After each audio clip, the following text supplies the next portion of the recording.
specifically remember one of my grandma when she was like 20 or something, and I sketched that portrait, and that was like one of the first ones where I could kind of see like, oh my god, I'm actually getting close to like realism here.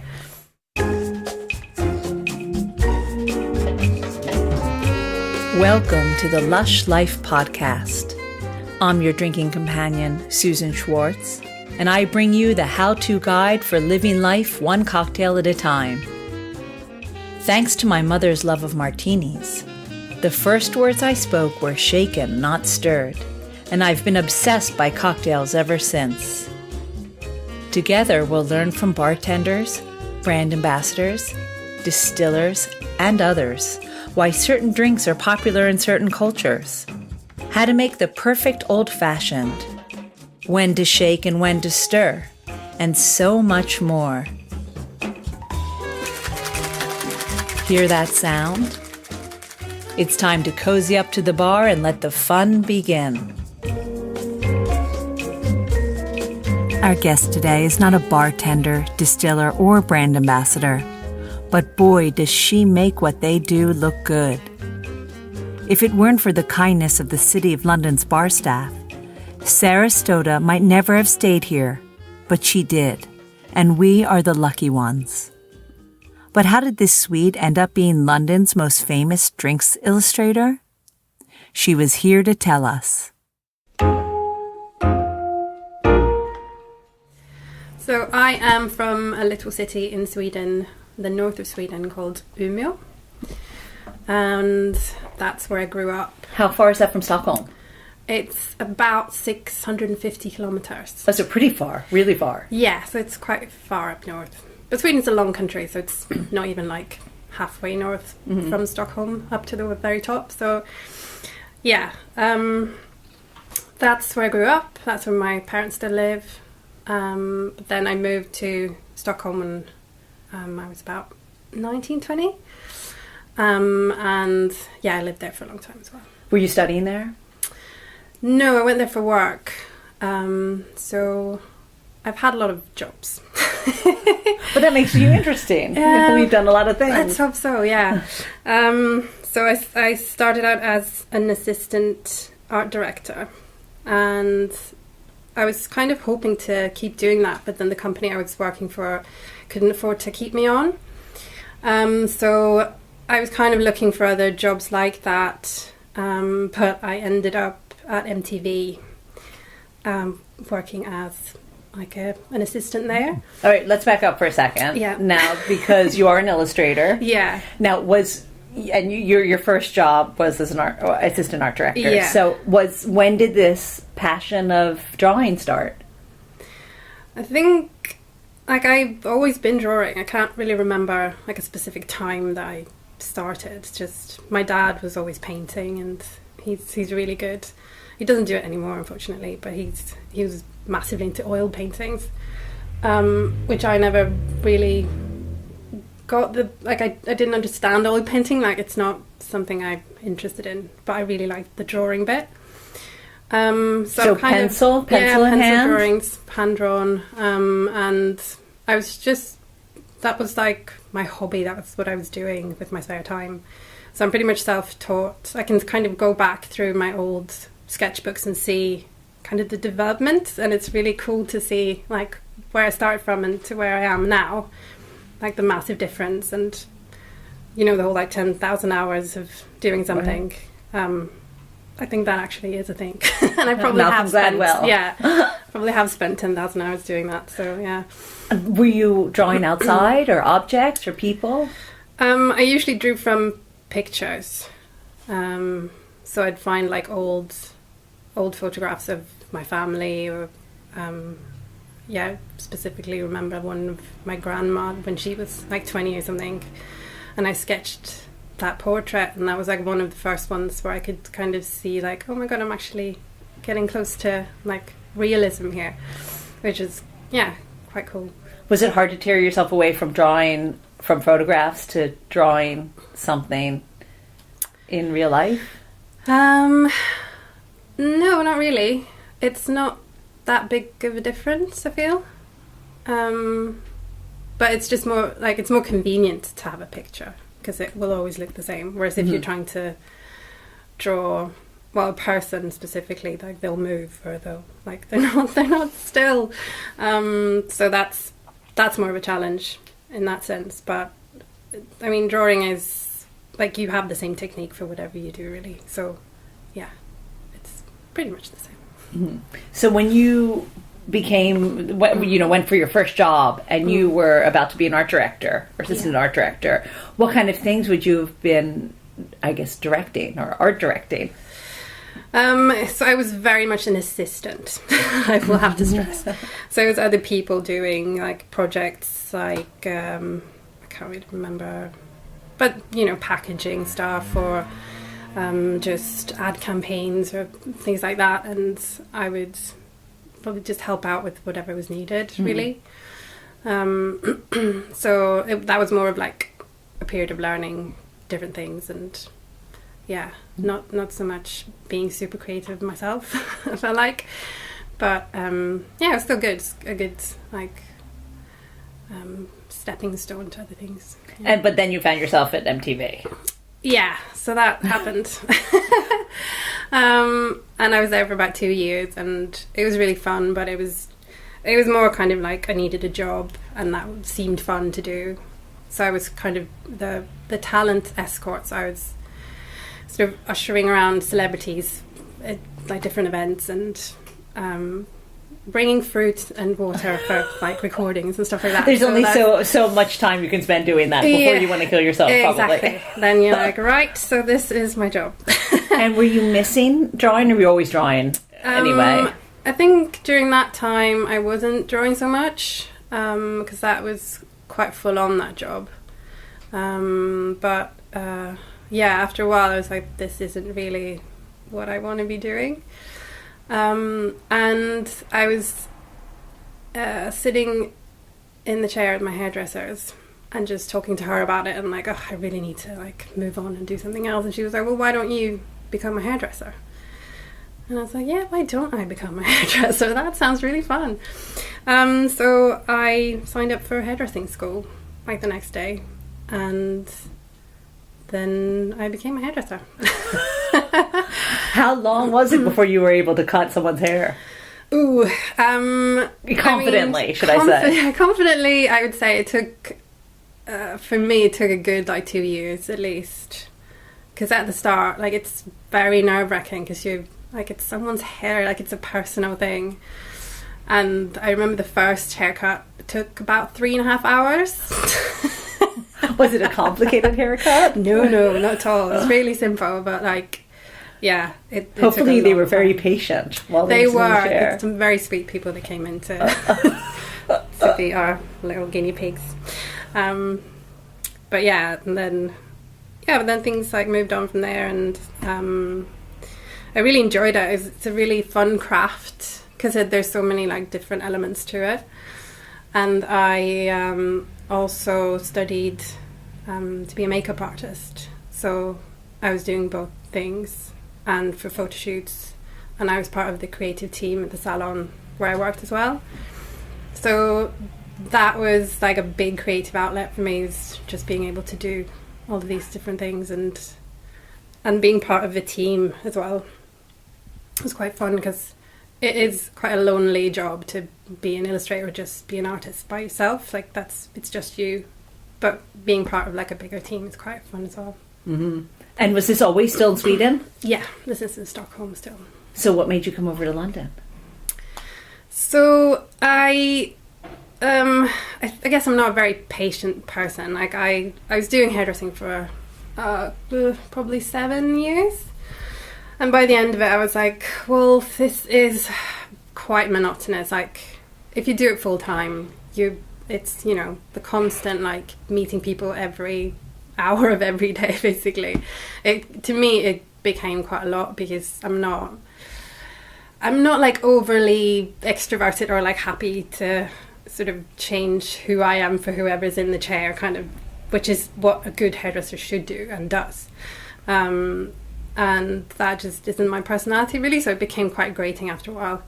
And I just felt like I needed a break. So I decided, like in Sweden, it's really, really good because you're allowed to take a year off work and still be paid and still come back to the same job if you want to go study or if you want to do something else. So I took some of that time to travel to Italy because I love Italy. You know, like I've been there on holiday, but it's like, what if I could live there for a little bit? And I actually just looked at Google Images for the most beautiful place in Italy and found an image that I thought was just so beautiful, and it was the Amalfi Coast. And I was like, right, so that's where I'm going. And I basically just packed up and booked myself a trip down there to study Italian. So you found a school that was right there? Yeah, exactly. And they put me up in this amazing flat. It was the best time. Like, it was so much fun. I met people from all over the world, and I mean, it's basically time off to study another language. I mean, so luxurious. Like, how does that even happen? So I was there for about 3-4 months, I think. And it just kind of opened my eyes to like, oh, well, this is like, I want to kind of live abroad. I want to travel and do different things and just kind of connect back to sort of what's important to me and what I really enjoy doing.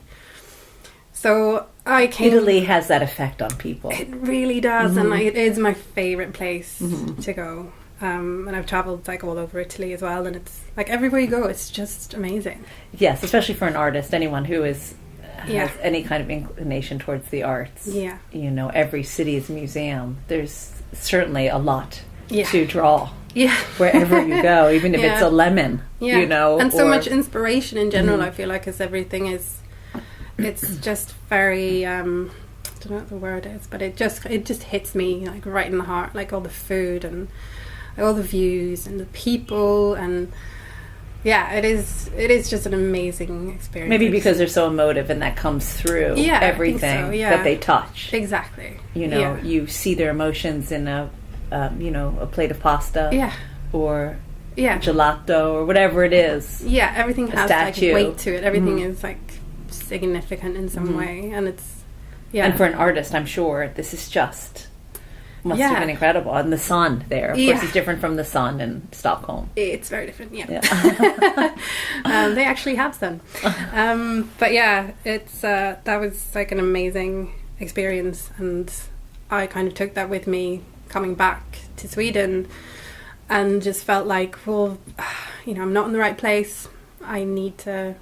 I'm not doing what I want to be doing. I need to make some changes, basically. So I quit hairdressing and decided that I would actually give this art thing another go. So I did a very short stint in Gothenburg at a fine art school called the Florence Academy of Art. So you were kind of in Italy. Kind of, yes. They have a school in Florence and they have one in Gothenburg. And now I think they have one in New York as well. Oh. But it's very much like very traditional, very like they teach you how to draw like the old masters. So you learn how to copy another piece of artwork exactly, like down to the tiniest little detail. And then there's live drawing, half of the day is live drawing, and you work with one model, the same pose for 6 weeks. So it's very intense. And the days were very long. It was like 10-hour days. And I lived... Well, the school is like just outside Gothenburg, and I was living in Gothenburg. So basically, I left my house at 8 in the morning, and I came back at like 8, 9 at night. So it was like super, super intense.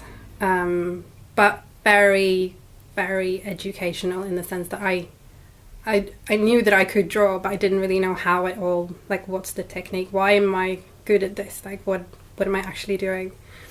And that school kind of put everything into more theoretical terms, like, oh, well, this is the shape that you're seeing, and this is how you should be looking at it, and this is kind of like the techniques you can use to see if you're close to, what you're trying to draw and stuff, which is really interesting. And I'm glad I did that, but also it again was just a very intense few months. I was there for 6 months, I think. And it's so strict. Like, you're not like allowed to basically talk to anyone else or like laugh or like, it's you know, you need to be concentrated and you need to do this. And that was just a bit too much for me. I felt like I want to have fun while I do this. I don't want it to just be a chore. And then I also felt like I've learned kind of what I wanted to get out of this. To move on now, then I would just stick in it to become an artist, to, you know, be someone who paints, and I knew that wasn't what I wanted to do. I just wanted to learn the drawing bit. So yeah, after 6 months, again, not very patient, I was like, okay, I'm done. This is fine. And I was like, right, I'm ready now. Like, I feel like now I can go do some actual work, you know, being an illustrator, because I know what I'm doing. Someone's told me like that I'm doing it right. So that kind of gave me more confidence to sort of take the next step. And so then it was just a matter of where I was going to be to do this. And I found a summer course in illustration that was in London. And I really didn't see myself living in London at all. I was going to say, it's not rainy London. Yeah, it's not the Amalfi Coast. No, I'd been to London before and not liked it. I was like, because you know, when you're a tourist and you come to London, you're usually like in central London on Oxford Street, and just the worst bit. I still don't like that bit. So I was kind of like, oh well, you know, but there's this course and I really want to go and see what that is. I was like, fine, I'll do these, like, if it was a week or two weeks, and then I'll go back and I'll figure something out. But like, I just want to do this little course and then we'll see what happens. And I kind of decided, like, if I'm going to do this in London, a city that I don't really like, I might as well just, you know, make the most of it. And so I've always been really into like food and drink, so I was like, I'll just book like really nice restaurants and go out to cocktail bars, and, you know, that's what I'm going to do for the time that I'm there, and just make it nice for myself. So I did that. So I did the course in the days, and then in the evenings I went out. Did you know anyone? No, I didn't know anybody. And so I just met so many people in the hospitality industry. So you were going to the restaurants alone? Yeah. You were going to the bars alone? Yeah. And just chatting? Yeah. Which I really like to do. Like, I do that still. Like, I go out by myself because it's just nice. Like, sometimes you just want to drink and like have a chat with a stranger. You've heard it here. Exactly. You know what I'm talking about. Anyway, so yeah, so then after that course was done...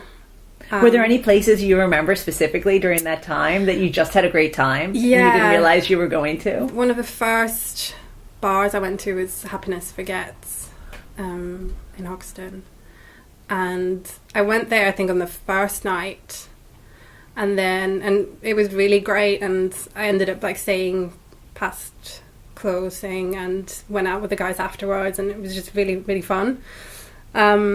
But then, you know, I kind of went on with my week and I went to other places, but then I came back, if it was like this last day or something, and they were all like, oh my God, hi, it's you, you know, and I was like, oh my God, they remember me. It is a great feeling. I mean, I think that's why we all have our local bars. Yeah. Because it is a great feeling to come in and know people. Yeah.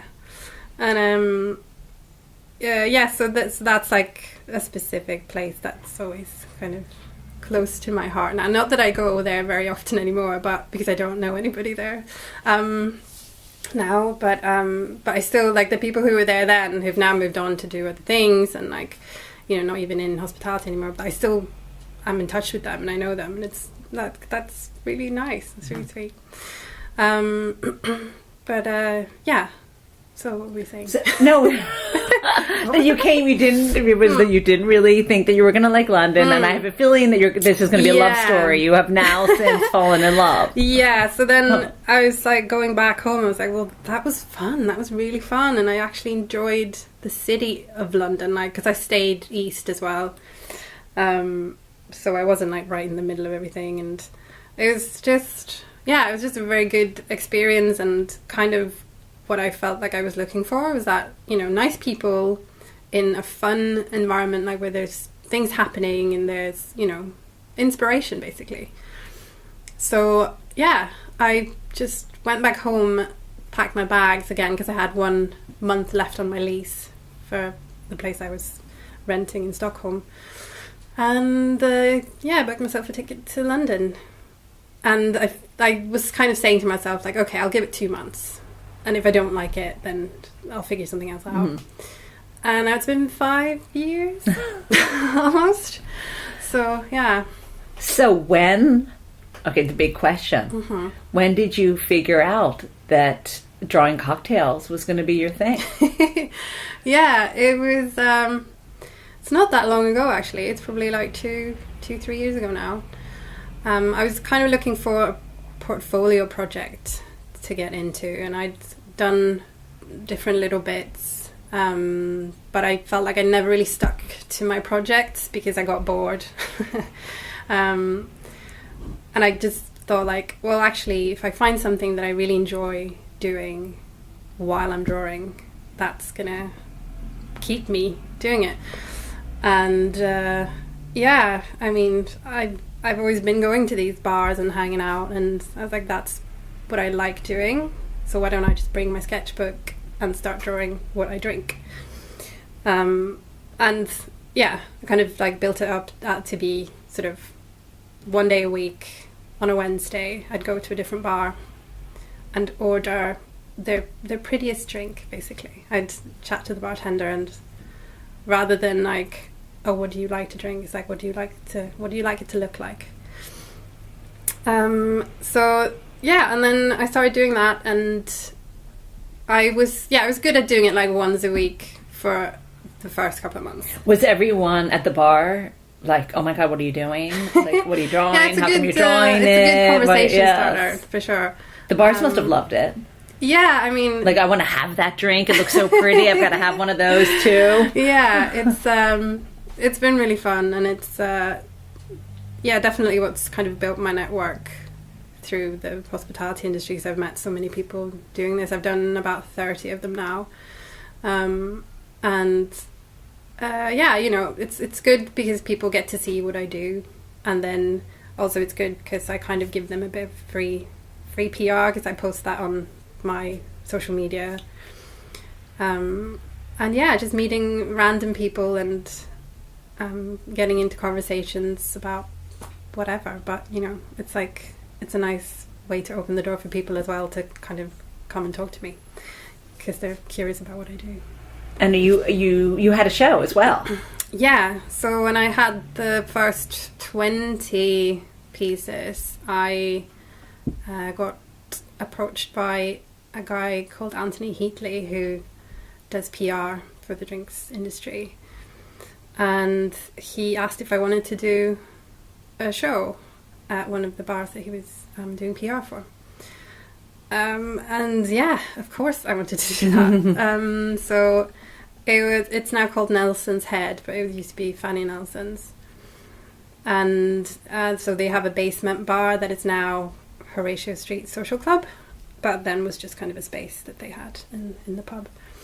And I had a show there with the first 20 drawings, and I sold all of them actually, which is very surprising, but also like very cool, and a good turnout. And it was just, yeah, it was like a nice little confirmation that I was doing. Did you think, oh my god, I've really, after you sold them all, I've really touched something, or yeah, like something actually that, you know, this is something that other people like as well, like it's not just me, which is always nice to get that kind of confirmation. But yeah, it's do they still have some of your things up on their walls? They don't. I had to take them all down because I sold them. Okay, so you have to do the next 20. Yeah, exactly. But yeah, I have seen my stuff in some of the bars that they've put them up, which is quite nice. I know, you have to give me a list of the bars, and I'll have them on the site. Yeah. so that everyone can find them. Well, usually it's a bartender or distiller who I'm interviewing. And so I say, let's go have a drink that they make. So I guess I'm going to have to make you a drink. Does that sound good? That sounds very good. Okay. I met Sara hanging out in the Voyage of Buck in Edinburgh during the drinks conference Tales on Tour. If you see a woman at the bar with a cocktail in one hand and a pencil in the other, be assured it's Sara. If you want to see copies of her drawings, a few of them are on alushlifemanual.com or will be on my Twitter and Instagram at alushlifemanual. After seeing her drawings, I know I'm ready for our cocktail of the week. Inspired by Sara's love of Italy and her drawing for the iconic Bar Swift in London, the cocktail of the week is the Sgroppino, a Venetian favorite. Move over Bellini and Aperol Spritz. Summer is coming, and with that, the Sgroppino. Here is the recipe directly from Bar Swift, created by its owners, Bobby Hiddleston and Mia Johansson. They combine Prosecco with 10 mLs of Italicus Rosalia de Bergamotto. But this could be any spirit of your choosing, usually vodka. Then they add a scoop of lemon sorbet and garnish with lemon zest. I like mine all mixed up together, so I just give it a good stir and sip it while thinking of La Serenissima. You'll find this recipe and all the cocktails of the week on alushlifemanual.com, where you'll also find all the ingredients in our shop.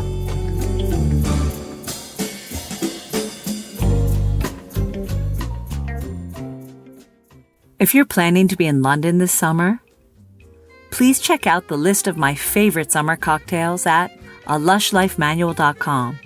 It's right on the homepage. All this drinking of Sgroppini has made us thirsty for Venice. So that's where we're going next. To the Hotel Eureka, we go to meet the bartender who makes way more than just the Aperol Spritz. Until next time, bottoms up. Thanks for listening to the Lush Life podcast, the sister of A Lush Life Manual. For more information and links to everything you heard, plus a bit more, please visit alushlifemanual.com. Always remember the wise words of Oscar Wilde. All things in moderation, including moderation. And always drink responsibly. Okay, I said that last part. Theme music is by Steven Shapiro and used with permission. Lush Life is produced by Terra, and I'm your hostess, Susan Schwartz. I'll see you at the bar.